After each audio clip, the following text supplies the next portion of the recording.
তিন দফা দাবিতে জগন্নাথ বিশ্ববিদ্যালয়ের শিক্ষার্থীদের মার্চ টু যমুনায় অংশ নেয়া শিক্ষার্থীরা রাজধানীর কাকরাইল মোড়ে অবস্থান করছেন। সমস্যা সমাধানে বিশ্ববিদ্যালয়ের 5 শিক্ষক প্রধান উপদেষ্টার কার্যালয়ের কর্মকর্তাদের সঙ্গে দেখা করতে যান। কিছুক্ষণ আগে তথ্য উপদেষ্টা 9 সদস্যের একটি দল নিয়ে সেখানে যান। এ বিষয়ে আরও খবর জানাতে আমাদের সঙ্গে সহকর্মী রাশেদ আনিস তিনি যুক্ত হচ্ছেন। রাশেদ, শিক্ষক প্রতিনিধিদের সঙ্গে তথ্য উপদেষ্টার কি কোনো ধরনের আলোচনা হয়েছে? কোনো আপডেট আছে কিনা? প্রধান উপদেষ্টার কার্যালয়ের কর্মকর্তাদের সাথেই বা আলোচনা এবং সেখান থেকে কোনো সিদ্ধান্ত, কি তথ্য আছে আসলে আপনার কাছে?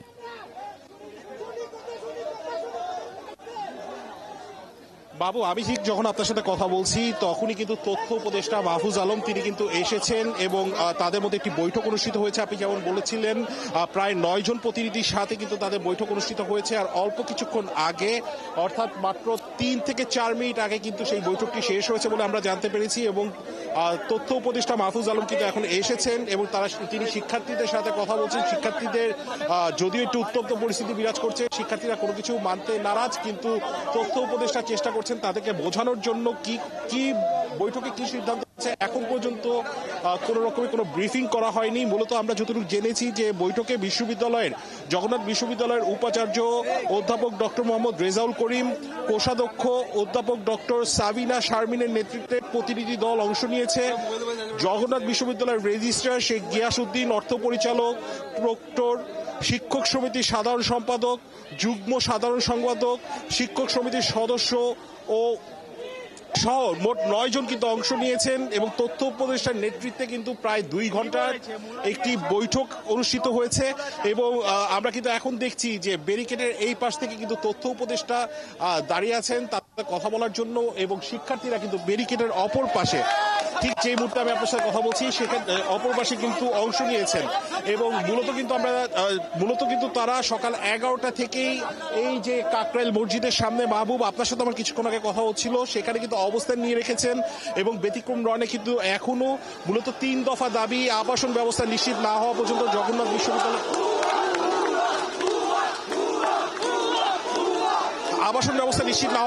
জগন্নাথ বিশ্ববিদ্যালয়ের 70% শিক্ষার্থীর জন্য আবাসন বৃত্তির ব্যবস্থা করা,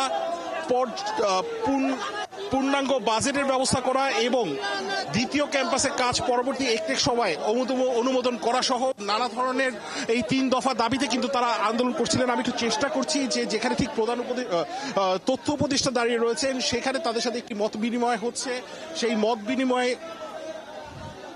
যুক্ত হবার চেষ্টা করছি। তিনি হয়তো এখনই কথা বলবেন।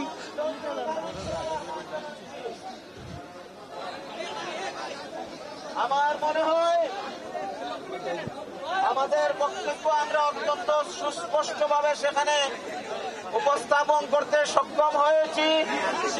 এবার আমরা আমাদের সংশ্লিষ্ট উপদেষ্টার কথা শুনবো। তোমরা কেউ কোনো স্লোগান দিবে না যদি আমাকে শিক্ষক হিসাবে ধারণ করো। আমি প্লিজ তোমাদের সবার প্রতি আমি বিনীত অনুরোধ করছি, আমাদের সম্মানীয় ব্যক্তিদের সম্মান দিতে হবে। আমরা জগন্নাথ, আমরা সর্বদিক দিয়ে শ্রেষ্ঠ, ভদ্রতার দিক দিয়ে শ্রেষ্ঠ, সৌজন্যতার দিক দিয়ে শ্রেষ্ঠ প্রমাণ করতে হবে। অনুগ্রহপূর্বক তোমরা কেউ স্লোগান ধরবা না। স্লোগান দেওয়ার প্রয়োজন হয় তোমাদের দায়িত্বশীল হিসেবে সবার আগে স্লোগান আমি দিব। তোমরা ধৈর্য ধারণ করো। এই পর্যায়ে কথা বলবেন আমাদের সম্মানিত ভাইস চ্যান্সেলর। আমাদের ভাইস চ্যান্সেলর স্যারকে কথা বলার জন্য আমি অনুরোধ করছি। বিসমিল্লাহির রহমানির রহিম। এখানে উপস্থিত মাননীয় উপদেষ্টা, আমাদের ট্রেজার ম্যাডাম, আমাদের শিক্ষক নেতৃবৃন্দ এবং শিক্ষকবৃন্দ এবং প্রিয় ছাত্রছাত্রীবৃন্দ, সবাইকে আসসালামু আলাইকুম। আমি তোমাদেরকে অনুরোধ করব, আমাদের যেসব দাবি দাবা নিয়ে ছাত্রছাত্রীরা এখানে এসেছে, এই দাবি দাওয়া নিয়ে আমাদের সঙ্গে পরিষ্কার কথা হয়েছে এবং আমরা দীর্ঘক্ষণ আলোচনা করেছি। রইসুদ্দিন সাহেব যেভাবে আমাদের প্রফেসর রইসুদ্দিন সাহেব কথা বললেন, তোমরা দয়া করে আমাদের জগন্নাথ বিশ্ববিদ্যালয় আন্দোলনে, সৌজন্যতায়, শৃঙ্খলায় সর্বশ্রেষ্ঠ, এইটা তোমরা প্রমাণ রাখো। আমরা যে সমস্ত আমাদের যে দাবিগুলো ছিল আমাদের গতকাল আমরা ইউজিসিতে গিয়েছিলাম। ইউজিসিতে আমাদের ইউজিসির মাননীয় চেয়ারম্যান স্যার আমাদেরকে বলেছিলেন যে তিনি উপদেষ্টা মহোদয়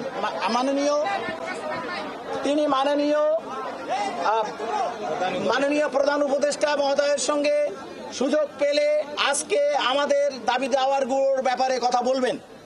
তিনি আমাকে আজকে ফোন করে জানিয়েছেন দাবি দাওয়া যে 3টা আছে 3টাই, এটা তো তোমরা জানো, ওটা আবার আমি বলতে পারবো, অসুবিধা নেই। আমাদের যে আবাসন ভাতা, আমাদের যে বাজেট বৃদ্ধি এবং আমাদের দ্বিতীয় ক্যাম্পাস। তো আমাদের মাননীয় চেয়ারম্যান মহোদয় আমাকে বলেছেন ফোন করে যে উনি মাননীয় চিফ উপদেষ্টা মহোদয়কে বলতে পেরেছেন এই কথা। উনি বলেছেন জগন্নাথ বিশ্ববিদ্যালয়ের অবস্থা খুবই শোচনীয়, তাদের ছাত্রছাত্রীরা অনেক মানবতর জীবনযাপন করছেন। চিফ অ্যাডভাইজার মহোদয়, আমাদের মাননীয় চিফ অ্যাডভাইজার মহোদয় বলেছেন যে আপনাকে ধন্যবাদ, এই বিষয়টা আমরা বিবেচনায় নিচ্ছি। এই হলো স্যার আমাকে বলেছেন, স্যারকে ধন্যবাদ দিয়েছেন আমাদের ইউজিসি চেয়ারম্যান, আমাদের মাননীয় প্রধান উপদেষ্টা। এখন আমরা সরকারের অন্যান্য পর্যায়ে কথা বলেছি বলে আমাদের সরকারের পক্ষ থেকে আমাদের এখানে মাননীয় উপদেষ্টা জনাব মাহফুজ সাহেব এসেছেন, আর আমাদের মাননীয় চিফ উপদেষ্টা মহোদয়ের যিনি প্রোটোকল ঠিক করেন, মানে যিনি ওনার অ্যাপয়েন্টমেন্টগুলো ঠিক করেন, উনিও এসেছেন। সো দ্যাট ওনার সঙ্গে আমাদের দেখা হওয়ার যে সুযোগটা উনি তৈরি করবেন সে বিষয়ে কথা বলবেন। সুতরাং আমাদের দাবি দেওয়া এবং আজকে এখানে যে খুবই দুঃখজনক মর্মান্তিক যে ঘটনা ঘটেছে সে ঘটনার সম্পর্কে আমাদের মাননীয় উপদেষ্টা মহোদয় বলবেন এবং উনিও বলবেন যে আমাদের এই যে মাননীয় চিফ উপদেষ্টা মহোদয়ের সঙ্গে অ্যাপয়েন্টমেন্টের বিষয়। তোমরা ধৈর্য ধরে শুনবা, তোমরা প্লিজ ধৈর্য ধরে শুনবা। আমি আবারও বলছি, জগন্নাথ বিশ্ববিদ্যালয় আন্দোলনে শৃঙ্খলায় যে সর্বশ্রেষ্ঠ এই প্রমাণ তোমরা রাখবা, তাহলে আমরা বুক উঁচু করে তোমরাও চলতে পারবা, আমরাও চলতে পারবো ইনশাল্লাহ। আমি এখন মাননীয় উপদেষ্টা মহোদয়কে দিচ্ছি।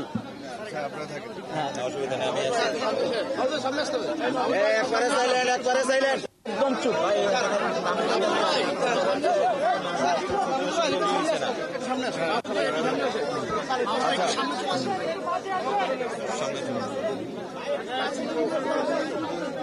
আচ্ছা, কথা শোনা যাচ্ছে না তো? হ্যাঁ, কাছে নিতে হবে। একটু শুনেন। জগন্নাথ বিশ্ববিদ্যালয়ের শিক্ষার্থীরা যেই দাবি নিয়ে এসেছিলেন, গতকালকে রাতে আমার সাথে কথা হয়েছিল যে আমরা আজকে রাত্রে বসবো। আরেকটা কথা হয়েছিল যে আগামীকালকে শিক্ষা উপদেষ্টার সাথে কথা হবে।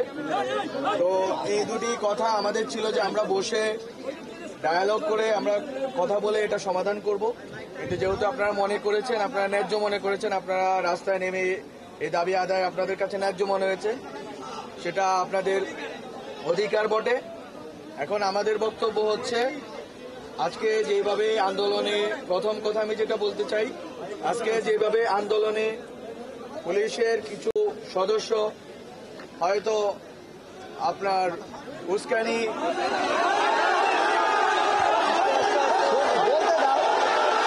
কথা শেষ করতে দিতে। তোমরা শোনো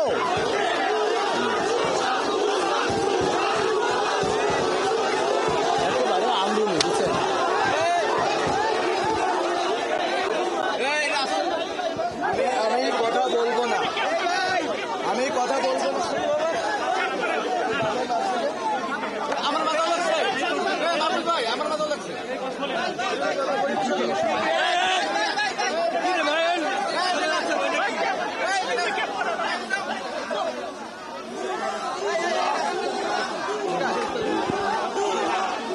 আমরা কিন্তু দেখছি যে তথ্য উপদেষ্টা যিনি এতক্ষণ কথা বলছিলেন তিনি কিন্তু কোনো কিছু যখন শিক্ষার্থীরা তীব্র প্রতিবাদ জানালেন ঠিক তখনই কিন্তু তথ্য উপদেষ্টা কিন্তু আমরা দেখেছি কথা বলবেন না বলে চলে যাচ্ছেন। তো এই বিষয়টি আসলে মীমাংসা কতটুকু হয়েছে সেটি কিন্তু এখনো আমরা সেভাবে বলতে পারছি না।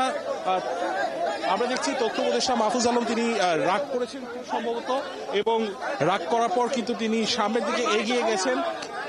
উপদেষ্টার সাথে যারা শিক্ষক তারা কিন্তু কথা বলছিলেন, তারা কিন্তু জানাচ্ছিলেন যে যে দাবি দেওয়া সেই দাবি দেওয়া নিয়ে প্রধান উপদেষ্টার সাথে আলোচনা হয়েছে, এবং সেই দাবিগুলো তারা যে অনেকদিন ধরে বৈষম্যের শিকার হচ্ছেন সেই বৈষম্যের শিকারগুলো নিয়েও কিন্তু তারা বলছিলেন। বৈষম্যের শিকার নিয়েও কিন্তু বলছিলেন যে বৈষম্যের শিকার হচ্ছিলেন, এই বিষয়টিও কিন্তু তারা প্রধান উপদেষ্টা জানেন। এবং তথ্য উপদেষ্টা এসেছিলেন, এবং তথ্য উপদেষ্টা যখন কথা বলা শুরু করলেন তখন কিন্তু আমরা শিক্ষার্থীদেরকে দেখেছি যে তারা প্রতিবাদ করা শুরু করেছেন, এবং এরপর কিন্তু আমাদের সামনে দিয়ে গণমাধ্যম কর্মীরা আমরা যারা সামনে ছিলাম সামনে দিয়েই কিন্তু তথ্য উপদেষ্টাকে দেখলাম যে তিনি যমুনার দিকে হেঁটে চলে, এবং পুলিশের কিন্তু এখানে একটি জোরদার প্রহরা রয়েছে। এবং এই জিনিসটির সমাধান এখনই যে কতটুকু কি হয়েছে বা বৈঠকে কি হয়েছে সেই বিষয়টি আমরা এখন পর্যন্ত নিশ্চিত নই, তবে আমরা কথা বলে জানার চেষ্টা করব। এখানে কিন্তু রাশেদ আনিস, সে পর্যন্ত আমাদের অপেক্ষা করতেই হচ্ছে।